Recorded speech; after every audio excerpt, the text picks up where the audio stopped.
Okay, my rocket is all set to fly. From the point of view that I put the streamer in it, I put the Kevlar blanket in it, and I put an engine in the back. But before we launch something like this, we really have to make sure that it is actually stable. So I'm going to give it the string test.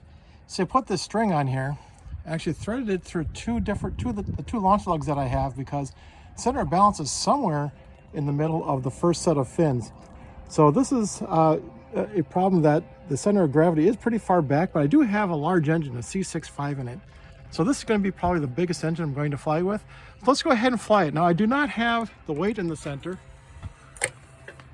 I'm sorry, the weight in the nose cone like the high flyer has. But notice that the Alpha does not have a weight. So let's give this a test and see what happens. I'm going to spin this around a few times. And you can see,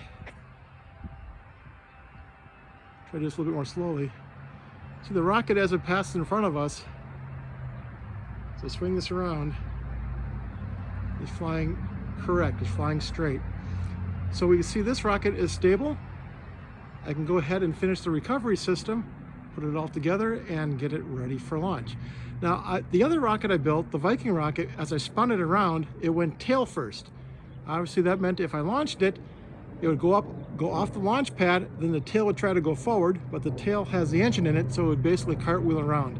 See this rocket, and I don't know if I can, there we go. You see the rocket, as I spin around with it, is flying nice and straight.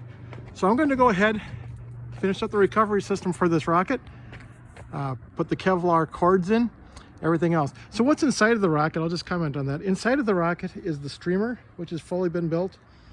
I have the Kevlar blanket. The Kevlar blanket, the purpose of that is to not only protect it from the ejection charge, but also to keep it at the nose.